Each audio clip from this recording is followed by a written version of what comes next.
नमस्कार, आप सभी का स्वागत है आवाज एंटरप्रेन्योर में और मैं हूं हर्षदा सावंत।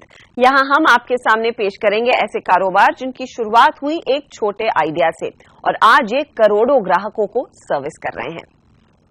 मोबाइल फोन, इसने पूरी दुनिया बदल दी है। जहां लोग अपने फोन पर पेमेंट से लेकर खाना ऑर्डर कर रहे हैं, वहीं मनोरंजन की दुनिया में भी इस मोबाइल फोन ने तहलका मचा दिया है। यही वजह है कि आज टीवी, फिल्म फॉर्मेट से हटकर कंटेंट भी डिजिटल हो रहा है, यानी खास मोबाइल फोन या फिर टैबलेट पर देखने लायक कंटेंट बनाया जा रहा है। आज आवाज एंटरप्रेन्योर में हम आपके सामने पेश कर रहे हैं कुछ ऐसे एंटरप्रेन्योर्स की कहानियां जो डिजिटल कंटेंट की दुनिया में कुछ अलग कर रहे हैं। I won, you lost. Alia Bhatt का ये वीडियो मिनटों में हिट हुआ। बीइंग इंडियन का दिल्ली की लड़कियों पर बने इस वीडियो को 61 लाख व्यूज मिले। Pepper spray check. ओ मेरा बीएफ है ना, he drives BM. My boyfriend ना, उसके पास जैक भी है। Knife check. हाँ तू स्पीकर पे है, भौंक। तो चार दोस्तों के एंटरप्रेन्योर बनने के सफर वाले टीवीएफ की ये वेब सीरीज सुपर हिट रही। डिजिटल कंटेंट के जंगल में आग से ज्यादा तेजी से वीडियो वायरल हो रहे हैं और ये मजेदार कंटेंट बनाने के लिए पैसों से ज्यादा चाहिए एक मजाकिया अंदाज और धमाकेदार डिलीवरी, जिसे देख किसी का जी न भरे। Who invented the television? Culture machine की शुरुआत 2012 में ऐसे अतरंगी कंटेंट बनाकर शुरू हुई। युवाओं में बढ़ते इंटरनेट के इस्तेमाल और शॉर्ट फिल्मों, लिस्टिकल्स और छोटी कहानियों में रुचि देख समीर पीतलवाला और वेंकट प्रसाद ने डिज्नी और यूट्यूब में अपनी नौकरी छोड़ी और डिजिटल कंटेंट की दुनिया में कूद पड़े। जब भी हम पहले चालू करते काम, उसके अंदर कुछ ना धंधा था, ना कुछ मीडिया ब्रांड था, ना कुछ टेक्नोलॉजी था, सब कुछ एक साथ तीनों चीज बनानी पड़ी। तो जब भी कुछ होता नहीं है और उससे कुछ फिर उसके बावजूद कुछ बनाना पड़ता है, which means that the only thing जो डाल सकते हो वो काम और पैशन और टैलेंट डाल सकते हैं और उसके अंदर से starting from zero is always hard. Brother of the nation कौन है? सलमान खान। वल्लभ भाई पटेल। क्यों? भाई है। Narendra Modi, the brother of the nation. There is a father, there is no mother, sister or brother. Culture machine ने अलग अलग चैनलों के जरिए अपना डिजिटल प्रेजेंस काफी असरदार बना दिया है। इनके 8 मीडिया ब्रांड्स की वेबसाइट में आपको वायरल वीडियो से लेकर टेक्स्ट कंटेंट, जिफ्स और मीम्स मिल जाएंगे और देश भर में ये कंटेंट लोगों को काफी पसंद भी आया है। कंपनी के यूट्यूब चैनल बीइंग इंडियन के 10 लाख से ज्यादा सब्सक्राइबर भी हैं। ऐसे यूट्यूब चैनल चलाने वाली कंपनियों की कमाई ऑनलाइन एड के जरिए होती है। साथ ही इनके कंटेंट की लोकप्रियता को भुनाने के लिए अब ब्रांड्स भी इनके साथ कोलैबोरेट करते हैं। बीइंग इंडियन ने हाल ही में अपने एक वीडियो के जरिए फिल्म शिवाय का प्रमोशन किया था। कल्चर मशीन कंटेंट के साथ अपनी सोशल मीडिया की टेक्नोलॉजी से न सिर्फ अपने बिजनेस को चला रही है, बल्कि इस टेक्नोलॉजी को दुनिया भर में बेचकर पैसे भी कमा रही है। Intelligence Machine is your answer to knowing what content to create. I think हमारा जो डीएनए है, जो टेक्नोलॉजी डीएनए है, टेक्नोलॉजी और कंटेंट का जो डीएनए है, वो जब भी मिक्स होता है उसकी वजह से हमको कुछ अपॉर्चुनिटीज हासिल होती है जो नॉर्मली लोगों को मिलती नहीं है। बिकॉज नॉर्मली लोग जब भी बनाते हैं बिजनेस, इधर टेक्नोलॉजी बनाते हैं प्योर प्ले या कंटेंट बनाते हैं। हमारा जो कंपनी का डीएनए है वो हमने कंबाइन करके बनाया है। इसकी वजह से हमको आज 8 मीडिया ब्रांड चला रहे हैं। ईच वन ऑफ दीज हम लीडरशिप पोजीशंस में और व्यूअरशिप तो हर महीने ज्यादा बढ़ते जाता है। कल्चर मशीन की तरह पॉकेट एसेस भी शेयरेबल आर्टिकल्स और वीडियो कंटेंट बनाने वाला एक स्टार्टअप है, जिसे बहुत ही कम समय में काफी अच्छी फॉलोइंग मिली है। इनके वीडियोस को 13 करोड़ 50 लाख से ज्यादा व्यूज मिले हैं। बेसिकली आइडिया ये था कि जो इंडिया का यूथ है वो आजकल क्या पढ़ रहा है, क्या देख रहा है, वो हम अपने अराउंड देख रहे थे। और जो टीवी है, न्यूज़पेपर्स हैं, हमें नहीं लग रहा था कि वो पढ़ रहे हैं। जो फॉर्मेट्स वो कंज्यूम कर रहे हैं, जिस तरह से वो सेलफोन पे हर चीज़ देख रहे हैं, हर चीज़ पढ़ रहे हैं, वो हमने देखा। तो उस हिसाब से हमने फिर 2 ब्रांड्स लॉन्च किए। एक था डाइस मीडिया और दूसरा था फिल्टर कॉपी। और फिल्टर कॉपी का जो बेस कॉन्सेप्ट है वो ये है कि शेयरेबल होना चाहिए। जो भी कॉन्सेप्ट है, चाहे वो लिखा हुआ हो, ड्रॉ किया हुआ हो, शूट किया हुआ हो, it has to be shareable. Pocket Aces के social media channels Dice Media और फिल्टर कॉफी हिट हैं और इनका कंटेंट हर हफ्ते औसतन लाखों बार शेयर होता है. अभी ये तेरा है कि मेरा? इस कंपनी के हफ्ते भर में एवरेज व्यूज 1.5 करोड़ हैं और इन वीडियोस को 18 से 34 साल के लोग सबसे ज्यादा देखते हैं. इन सुपरहिट वीडियोस के पीछे अनिरुद्ध पंडिता और अश्विन सुरेश हैं, जो अब इस कॉम्पिटिटिव स्पेस में एक नीश ढूंढ रहे हैं और इन्होंने एक फूड वीडियो ब्लॉग भी शुरू किया है. जो हमारा डाइस मीडिया का बिजनेस है उसमें आईपी बहुत इंपॉर्टेंट है, कैरेक्टर्स बहुत इंपॉर्टेंट बनते हैं. तो बड़ी सारी ऐसी कहानियां जो इंडिया में अभी तक बताई नहीं गई हैं, तो हम वहीं सास बहू में फंसे हुए हैं. तो उनसे बाहर निकले तो बहुत सारी और भी कहानियां, तो वो हम बता रहे हैं अभी. और होपफुली ऐसा होगा एक दिन कि हमारा कंटेंट भी बाहर जाएगा. हमें content across mediums, across formats बहुत सारा बनाना था, चाहे वो टेक्स्ट कंटेंट हो या मिक्स्ड मीडिया या वीडियो कंटेंट. और उसके बेसिस पे हम लोग को एक लॉयल ऑडियंस, अभी धीरे धीरे कम्युनिटी बन गई है. तो एक साल से हम लोग फिल्टर कॉपी, डाइस मीडिया और गॉबल, हमारे जो तीन चैनल्स हैं, उस पर हमने एक कम्युनिटी फॉर्म किया है. और अभी हम लोग रेगुलरली एक ऑडियंस के साथ एंगेज करते हैं, हर रोज, हर हफ्ते, हर महीने. फास्ट बॉल ट्रायल बॉल होता है यार, पहली बार खेल रहे हो क्या क्रिकेट?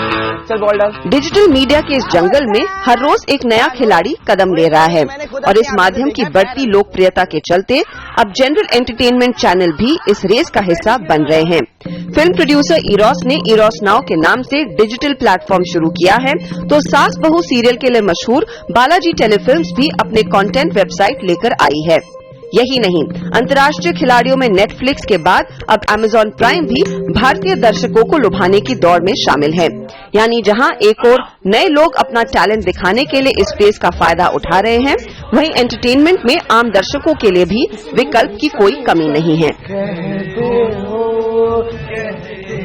मैं क्या कह रहा हूँ यार, सुन तू मेरे बादाम मत खाया कर यार. वक्त हो रहा है एक छोटे ब्रेक का. आगे मिलवाएंगे एक ऐसे स्टार्टअप से जिसने शॉर्ट स्टोरीज का मतलब बदल दिया है.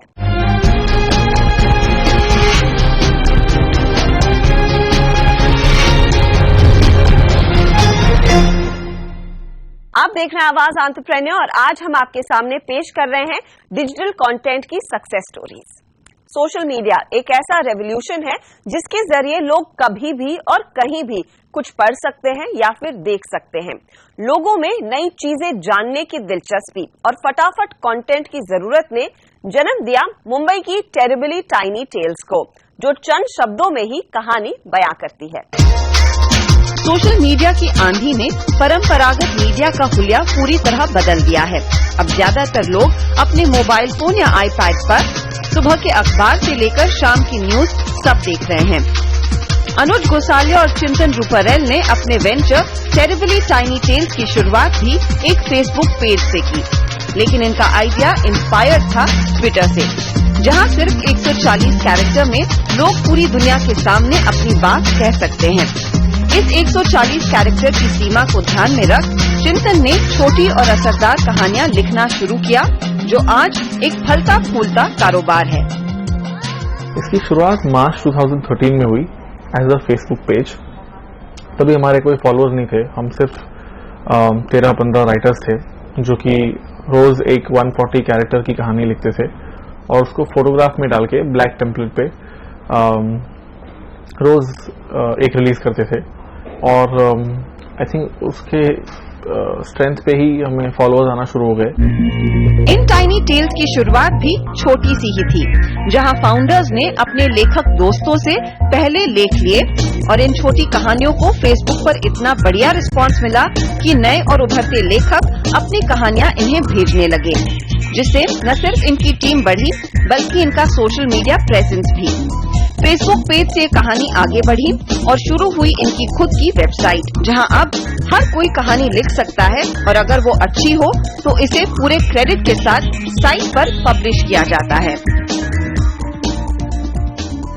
Platform that had no followers और किसी को ज्यादा पता नहीं था, अब हमारी रीच कुछ 4, 5, 10, 15 मिलियन होती है every week organically without spending a rupee. और काफी ग्लोबल ऑडियंस आ चुका है अब, पहले इंडिया में थे काफी फॉलोअर्स, अब लंदन, पाकिस्तान, अफगानिस्तान, इजिप्ट तक पहुंच गया है। सो सिंगापुर, मतलब बहुत सारे सिटीज से रीडर्स, राइटर्स जिनको अच्छा लगता है ये फॉर्म ऑफ स्टोरी टेलिंग। धीरे धीरे इन छोटी कहानियों की लोकप्रियता बढ़ी है और फाउंडर्स चिंतन और अनुज ने अब बड़े ब्रांड्स के साथ कोलैबोरेट करना भी शुरू कर दिया है। कंपनी अब दुनिया भर के मशहूर ब्रांड्स का मैसेज अपने 140 कैरेक्टर की शॉर्ट स्टोरीज में ढालकर अच्छा खासा बिजनेस कर रही है। लोगों को स्टोरीज अगर चाहिए तो वो हमारे पास आते हैं, तो फिर हम ब्रांड्स को बोलते हैं आपकी जो स्टोरी है उसको हम ऐसे तरीके से बताएंगे जिसमें प्रोडक्ट वाला अप्रोच नहीं आएगा। आपका जो मैसेज है, लाइक बेनेटन अगर बिलीव करता है ह्यूमन वैल्यूज में, तो उस तरीके की स्टोरीज आएंगी, उसमें कभी शर्ट पैंट वगैरह नहीं दिखेगा। कॉर्नेटो यंग लोगों से बातें करता है और उनका थीम लव के अराउंड है, तो हम लव स्टोरीज करेंगे कॉर्नेटो के साथ। मुझे बहुत डर लग रहा है, क्या करूँ दीदी? क्या हुआ रुखसाना? वो लोग जबरदस्ती गोली में घुस गई दीदी, उन्होंने मार डाला दीदी, उन्होंने सबको मार डाला। अपनी कहानियों का सिलसिला आगे बढ़ाते हुए कंपनी ने अब शॉर्ट फिल्म प्रोडक्शन भी शुरू किया है, जिसमें अब चुनिंदा कहानियों पर फिल्म बनाने के लिए कहानी के लेखक को फिल्म का बजट और क्रू टेरिबली टाइनी टेल्स मुहैया कराता है। क्या हक है किसी को किसी की जान लेने का? वैसे इस क्षेत्र में कारोबार शुरू करने के लिए ज्यादा पूंजी की जरूरत बिल्कुल नहीं है, और हाँ, अगर आपका प्रोडक्ट बढ़िया है और हिट है तो आगे का रास्ता भी काफी आसान हो जाता है। भारत में वैसे इस क्षेत्र में 2014 से लेकर अब तक तकरीबन 1250 करोड़ का निवेश हुआ है। यानी अच्छे काम की कदर सिर्फ दर्शक ही नहीं बल्कि निवेशक भी करते हैं। निवेशकों की बात छिड़ी है तो आइए देख लेते हैं कि इस हफ्ते स्टार्टअप जगत की कौन सी बड़ी डील्स रही और कौन सी बड़ी खबरें। पेटीएम फाउंडर विजय शेखर शर्मा ने peer to peer property listing portal no broker technology solution में निवेश किया है। बेंगलुरु बेस्ड नो ब्रोकर इस राउंड से ग्रोथ का अगला पायदान हासिल करेगी, साथ ही ज्यादा से ज्यादा ग्राहकों तक पहुंच बनाने पर फोकस बनाए हुए है। कंपनी के सीटीओ और को फाउंडर अखिल गुप्ता विजय शेखर शर्मा की गाइडेंस में मार्केट लीडर बनने का लक्ष्य लेकर चल रहे हैं। Second hand goods market place zero effort technology यानी ज़ीफो ने 40 करोड़ रुपए की series A round of funding sequoia capital से जुटाई है। इस राउंड में कंपनी के पुराने निवेशक बी नेक्स्ट और हीलियन वेंचर्स ने भी हिस्सा लिया है। इन पैसों का इस्तेमाल टेक्नोलॉजी और वर्कफोर्स बढ़ाने के लिए किया जाएगा। फिलहाल कंपनी 30,000 कस्टमर्स को रोजाना 400 से 500 प्रोडक्ट्स बेच रही है। ये आंकड़ा जल्द ही 1000 से 1500 पर जाएगा।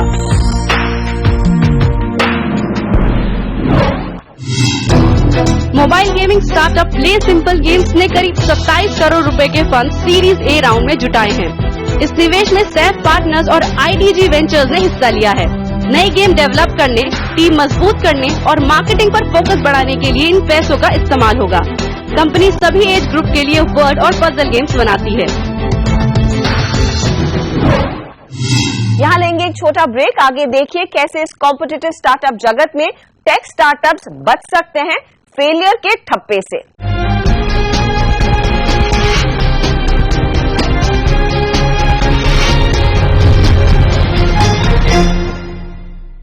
आप देख रहे हैं आवाज एंटरप्रेन्योर सीएनबीसी आवाज पर। Ask me, paper tap, iTiffin, spoon joy, done by none, ये कुछ ऐसे स्टार्टअप्स हैं जो कारोबार के 1-2 साल में ही बंद हुए। वैसे हम हमेशा कहते हैं कि फेल होने में कोई बुराई नहीं है, बल्कि एक मैच्योर इकोसिस्टम के लिए फेलियर अहम है। लेकिन इन कंपनियों ने ऐसा क्या किया जो ये फेल हुई, उसमें एक बड़ी सीख छिपी है। इसी पर मैंने बात की मेंटोर और इन्वेस्टर डॉक्टर सोम दत्त से। पिछले 1 साल में हमने देखा है फूड टेक में मैक्सिमम फेलियर्स रहे हैं और अलग अलग एरियाज में भी कुछ कंपनियां बंद पड़ी है, M&A हुआ है, कंसोलिडेशन होता हुआ दिखाई दिया है। दिक्कत क्या है? ज्यादातर लोग कह रहे थे कि फंड्स की कमी है, but it's deeper than that. आप अगर देखो कि अगर 2015 से 2016 के बीच में 15,000 रजिस्ट्रेशन हुई है नई कंपनियों की, जिसमें से खाली 2% अपनी दुकान खोले हैं, अगर आप इसमें से देखो, और 0.8% को फंडिंग मिली है। और उस 0.8% में 2% आगे बढ़ी और बाकी सारे बंद। 2218 कंपनियों में 2015 के बीच में 2218 कंपनियों जिनको फंड्स मिली है, 43% 43% बंद हो चुकी है। मेन प्रॉब्लम्स है ये है कि खोलना आसान हो गया है, तीसरा है कि लोग शुरू जब करते हैं उनको पता ही नहीं वो प्रोडक्ट किसके लिए बना रहे हैं। ये फिगमेंट है इमेजिनेशन की कि मेरा आइडिया अच्छा है, मुझे फंडिंग मिल जाएगी, सारा कुछ पेपर में होता है, कुछ प्रोटोटाइप होता नहीं है। पहले प्रोटोटाइप के बिना फंड्स मिलती नहीं थी, गवर्नमेंट्स के बिना फंड्स मिलती नहीं थी, पहले बैंक में परसेंटेज देना पड़ता था, तो लोग सीरियस थे। वीसी के फंड्स में कोई परसेंटेज नहीं है, तो फंड्स तो मिल जाती है पर उसको यूटिलाइजेशन ठीक से नहीं होता। तो एक एक्सपीरियंस की कमी, 27 ईयर्स एवरेज एज है जहां पे फेलियर्स हुई है। फंड्स की कमी बिल्कुल भी नहीं, फंड्स बहुत है। गवर्नमेंट से अगर आप देख लो 10,000 करोड़ की फंड्स एलोकेट की गई हुई है। CGTS MSME स्कीम है जो नो कोलैटरल लोन है, जिसके थ्रू फंड्स मिलती है। सीरियसनेस की कमी है, आइडिया की वैलिडेशन नहीं है, और कोई मार्केट डिमांड सप्लाई इक्विलिब्रियम है ही नहीं। तो वो लोग डिमांड सप्लाई, प्राइसिंग, इसकी वजह से फेल होते हैं। तो अब यहाँ से लर्निंग्स क्या रहेंगी, क्योंकि ज्यादा से ज्यादा अब स्टार्टअप्स आना चाहते हैं, लोग अपना खुद का कारोबार शुरू करना चाहते हैं, और उसके लिए इकोसिस्टम भी तैयार किया जा रहा है। सरकार अब कह रही है कि आप काम मत करें, खुद दूसरे लोगों को काम दे। तो ये जो फेलियर्स हुए हैं, क्या सीख लेनी चाहिए? आपने कहा 27 इयर्स की एवरेज एज के फाउंडर्स सबसे ज्यादा फेल हो रहे हैं। क्या बहुत जल्दी लोग शुरू कर रहे हैं अपना बिजनेस? बिल्कुल, एक तो बहुत जल्दी शुरू कर रहे हैं, दूसरा ये एक आसान तरीके से पैसा कमाने की एवेन्यू बन चुकी है। आप समझो कि पहले क्या होता था, आपको कुछ खोलने के लिए एक प्रोटोटाइप की जरूरत होती थी, उसको वैलिडेशन किया जाता था। आजकल कोई वैलिडेशन की वो ही नहीं है, चांस ही नहीं है। तो वो लोग क्या करते हैं ना, शुरू करते हैं, फंड के लिए शुरू करते हैं, जल्दी से स्केल करना चाहते हैं, बाकी लोगों को एक्सपीरियंस है ही नहीं। तो हमारे को as a national country we have to do skill development. हमें स्किल डेवलपमेंट की जरूरत है एंटरप्रेन्योर्स के लिए। कैसे उसको स्ट्रीमलाइन किया जा सकता है, कहाँ पे चेक पॉइंट्स होने की जरूरत है, उसको अगर हम डाल देना तो फेलियर्स ऑटोमेटिकली कम होंगे।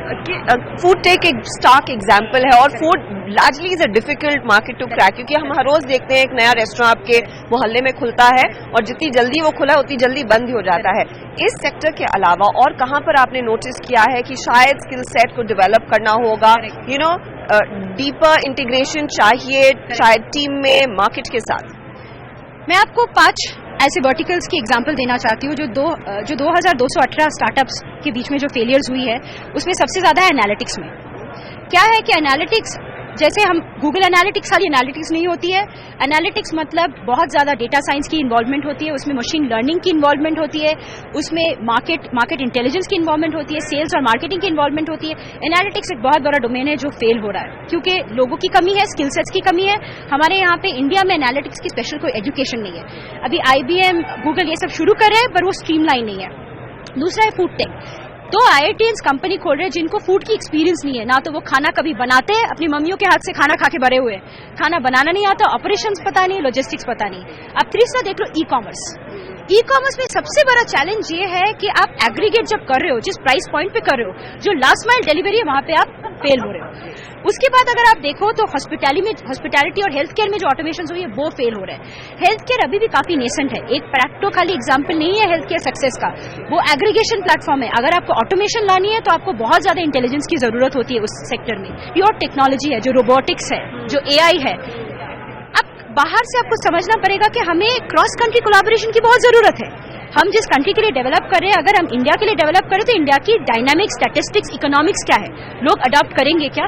जैसे सक्सेस स्टोरी है ग्रे ऑरेंज रोबोटिक्स की, वैसे 17 कंपनी है जो बंद हो चुकी है। अब बड़ी कंपनियों में, स्पेशली फ्लिपकार्ट जैसी कंपनियों में देखा एक के बाद एक बड़े लोग निकले हैं अपना खुद कुछ करने के लिए, या फिर जहां से आए थे वहां वापस जा रहे हैं। उसके पीछे वजह क्या है? क्या फाउंडर्स काफी बिजनेस को अपने दिल के करीब रखना चाह रहे हैं, ओपन नहीं कर रहे हैं, और उससे क्या बड़ी सीख लेनी चाहिए? स्वामी विवेकानंद ने एक बहुत सुंदर चीजें बोली थी कि detachment is the biggest form of attachment. मतलब किसी चीज को इतना प्यार मत करो कि उसको जाने ना दे सको। सो वो लेट गो वाला फंडा नहीं है, मेरा है, मुझे उसको देखना है, मेरी तरीके से देखना है। तरीका हर इंसान का गलत हो सकता है या कहीं सही हो सकता है, उसको वैलिडेट कौन करेगा? तो बाहर के आदमी नहीं आते, वो थर्ड पार्टी ओपिनियन नहीं लेना चाहते, वो कोई पोल नहीं करते। कस्टमर सेटिस्फैक्शन और कस्टमर कोलैबोरेशन सबसे बड़ा डाउनफॉल है इस कंट्री में। एज अ लीडर मैंने हमेशा सीखा है कि you hire people who are better than you. That's the best way to make a company big. So आगे बढ़ने के लिए अच्छे लोगों को लाओ जो तुमसे भी बेहतर काम कर सके। सो मुझे लगता है वो मेंटालिटी यहाँ पे डेवलप होने की बहुत जरूरत है। ओके, तो आखिर में मैं आपसे समझना चाहूंगी, क्योंकि कई wannabe एंटरप्रेन्योर्स और वांटरप्रेन्योर्स इस कार्यक्रम को देख रहे हैं, आवाज एंटरप्रेन्योर को, एक मूल मंत्र जो अपनी कंपनी खुद शुरू कर रहा है इस समय या फिर करना चाहता है कि कैसे इस टफ एनवायरनमेंट में सर्वाइव किया जाए अगर फेलियर यू नो और maybe just dealing with failure, वो मूल मंत्र क्या रहेगा? Skill development, market validation, gap assessment, customer validation and then most importantly funding के लिए खाली वीसी राउट अकेला खुला नहीं है, गवर्नमेंट्स भी फंड देती है। अगर फैमिली मेंबर्स आप पे इन्वेस्ट कर रहे हो तो वो सबसे ज्यादा बड़ा वैलिडेशन है कि आप आगे बढ़ सकते हो। तो ये चीजें याद रखोगे तो शायद फेलियर को पिवट कर सकते हो। अगर फेलियर हो भी गया, कुछ चीजें ऐसी है कि आपके हाथ में नहीं होता है, मार्केट क्रैश होगी जैसे .com के टाइम पे हुई थी, तो उससे सीख ये लेनी चाहिए कि मैं उसके ऊपर बैठ के अपनी जिंदगी के सब कुछ आस नहीं रखूं। तो I need to have a backup plan, that's very very important. So either go back to the job or start something new. So I think that's what is the summation of dealing with failures and how to avoid it. Thank you very much for speaking to us. Thank you so much. Thank you, thank you. उम्मीद है ये inputs आपके काम जरूर आएंगे। इसी के साथ इस कार्यक्रम में इस हफ्ते इतना ही। अगले हफ्ते फिर मुलाकात होगी कुछ और इंटरेस्टिंग आइडियाज के साथ। तब तक आप CNBC आवाज देखते रहिए और हाँ, हमसे संपर्क में भी रहिए। फेसबुक पेज हाजिर है जहां पर आप हमारे वीडियोस देख सकते हैं, अपने कमेंट छोड़ सकते हैं और आप मुझे ट्विटर पर भी फॉलो कर सकते हैं। अगले हफ्ते फिर मुलाकात होगी। Bye bye and take care.